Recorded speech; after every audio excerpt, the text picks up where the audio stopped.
প্রতিদিনের মতো রবিবারও প্রাতঃভ্রমণে বের হন দিলীপ ঘোষ। বর্ধমানের টাউন হলে বিজেপি কার্যকর্তাদের নিয়ে মাঠে হাঁটলেন। পরে একটি চায়ের দোকানে বসে চায় পে চর্চায় মেতে ওঠেন। বিজেপির পদ্মফুলের হাওয়া মিষ্টি, তৃণমূলের হাওয়া গরম। চা চক্রে আড্ডার সময় বলেন বিজেপির প্রার্থী দিলীপ ঘোষ।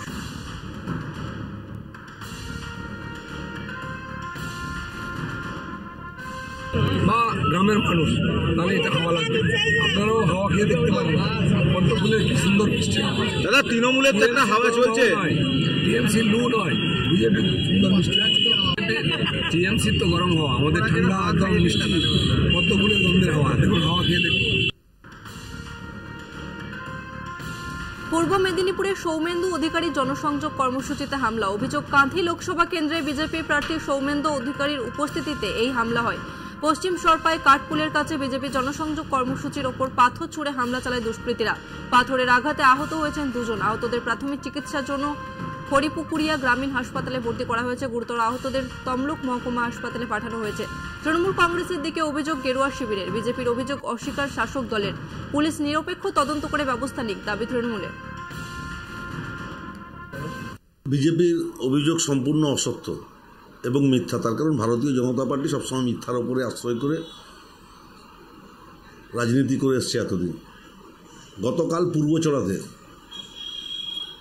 এটা দুর্গাপূজার মেলা বসছে, ওখানে বাংলার বিরোধী দলনেতা গেছিলেন বিধানসভার। ওনার সাথে যারা গেছিলেন ওনারা আমাদের ফেস্টুন ছিঁড়েছে, হোর্ডিং ছিঁড়েছে। আমরা নির্বাচন কমিশনের কাছে অভিযোগ দায়ের করেছি। আজকে ভারতীয় জনতা পার্টির প্রার্থী সহ তাদের সমর্থকরা ভাজাচাউলি অঞ্চলের মূল রাস্তা ধরে যাচ্ছিলেন। তারা তৃণমূল কংগ্রেসের একজন ছেলেকে ধরে মারামারি করে। পরবর্তীকালে আমাদের ছেলেরা স্লোগান তোলে। তারা একটি রাজনৈতিক সন্ত্রাসের পরিবেশ খেজুরি ভগবানপুর তৈরি করার চেষ্টা করছে। তাদের সমস্ত চক্রান্তকে ব্যর্থ করে দেবে। ভাঙড়ে ভোট প্রচারে গিয়ে তৃণমূলের কাছে ভোট চাইলেন সিপিএম প্রার্থী সৃজন ভট্টাচার্য। রবিবার দলীয় কর্মী সমর্থকদের নিয়ে ভাঙড়ের ভোজেরহাট এলাকায় নির্বাচনী প্রচার সারেন যাদবপুর লোকসভা কেন্দ্রের সিপিএম প্রার্থী। দলীয় কর্মীদের নিয়ে একটি মিছিলের মধ্য দিয়ে এলাকায় জনসংযোগ করেন তিনি। প্রচারের মধ্যে ভোজেরহাটে তৃণমূল পার্টি অফিসের সামনে গিয়ে নিজের ভোট চান সৃজন ভট্টাচার্য। ব্যবতায় প্রচার করেছি ভোজেরহাট থেকে শুরু করে, এবং প্রত্যেক দিনই যখনই ভাঙড়ে আসছি মানুষের সাড়া দেখে তো মনে হচ্ছে লাল ঝান্ডাকে ভাঙড়ের মানুষ অনেক যত্ন করে লালন পালন করছে। এবং যাই সন্ত্রাসের চেষ্টা হোক, যাই বাইরে থেকে এসে গুন্ডামির চেষ্টা হোক, যাই টাকা পয়সা ছড়ানোর চেষ্টা হোক, যতই কেউ খুশি হোক যে সিপিএম আর আইএসএফটা হলো না বোধহয়, ভাঙড়ের মানুষ এবার লাল ঝান্ডার সাথেই থাকবেন, সবাই মিলে থাকবেন, তার প্রত্যয় নিয়ে প্রত্যেকদিন ভাঙড়ে আসছি।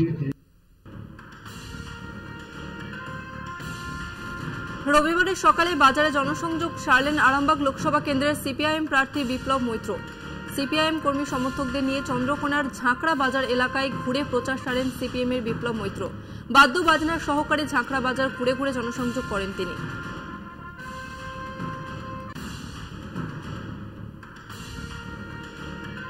প্রচন্ড দাবদাহ উপেক্ষা করে গ্রামে গ্রামে পাড়ায় পাড়ায় প্রচার করছেন আরামবাগ লোকসভা কেন্দ্রের বিজেপি প্রার্থী অরূপ কান্তি দিগড়া। কখনো হেঁটে, কখনো হুটখোলা গাড়িতে চড়ে, আবার কখনো টোটোয় চড়ে চলে তার প্রচার সভা। দলীয় কর্মী সমর্থকদের সঙ্গে নিয়ে সারাদিন ব্যাপী চলে প্রচার। এর আগে সারদা কেলেঙ্কারি আমরা দেখেছি, সারদা মায়ের নাম নিয়ে কেলেঙ্কারিতে যুক্ত ছিল একাধিক নেতামন্ত্রী। আবার এখন রামকৃষ্ণদেবের নাম নিচ্ছে। এবার কোথাও রামকৃষ্ণদেবের নাম নিয়ে তার পেছনে কিছু করতে চাইছে না তো। সুতরাং এরাই যে বারবার মনীষীদের নাম নিয়ে বাঁচার চেষ্টা করছে না, মনীষীরাও দেখতে পাচ্ছে এরা কি করছে। রামকৃষ্ণ ওনাদের লিডার হতে পারে, কেউ সে হয়তো দিতে পারে, সেটা আলাদা জিনিস। কিন্তু রামকৃষ্ণ পরমাংশ যদি দেন তাহলে কিন্তু এইটা কিন্তু প্রলাপ বকা হচ্ছে। কারণ ঠাকুরের জায়গায় আছেন, আমরা জায়গায় আছি, আমরা রাজনীতি করি, ঠিক আছে, কিন্তু রামকৃষ্ণদেব যে পাশটি দিচ্ছেন সেটা ওনাদের ব্যাপার, কিভাবে বলছেন সেটা ওনাদের ব্যাপার।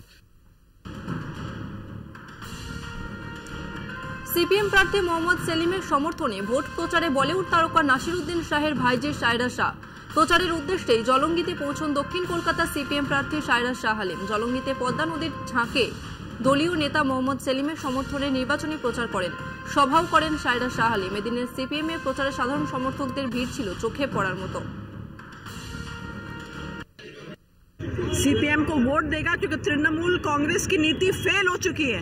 आपने যা দেখছেন অবস্থা, 8000 স্কুল বন্ধ, আপনি দেখছেন শিক্ষামন্ত্রী জেলে, যা দুর্নীতি চলছে ওই বিরুদ্ধে মানুষের सीपीएम के समर्थन देवे। এই বছর खाली के हर एक माँ बहन के लिए लड़ाई है, ये लड़ाई शिक्षा के लिए है, ये लड़ाई जो चाकरी हम लोग का जो यूथ यहाँ पे है बेरोजगार, उसके लिए ये लड़ाई है। নির্বাচনী প্রচারে ঝাড়গ্রামে তৃণমূল প্রার্থী কালীপদ সোরেন শহরের জুবলি মার্কেটের বিভিন্ন ফলের ও মাছের দোকানে ঘুরে প্রচার সারলেন কালীপদ। ঝাড়গ্রাম লোকসভা তৃণমূল প্রার্থী কালীপদ সোরেনের সমর্থনে প্রচারে যোগ দিয়েছিলেন রাজ্যের মন্ত্রী বীরবাহা হাঁসদাও। প্রচারে উপস্থিত ছিলেন তৃণমূলের নেতা বিশ্বরঞ্জন মুখার্জি, গৌতম মাহাতো সহ অন্যান্য জেলা নেতৃত্ব। এখানে ঝাড়গ্রাম, যেহেতু আমি ঝাড়গ্রামবাসী এবং সমস্ত ঝাড়গ্রামবাসী তো ভিজিট শুনে যাচ্ছে, সুতরাং অটোমেটিক্যালি সারা তো অবশ্যই পাওয়া যাবে।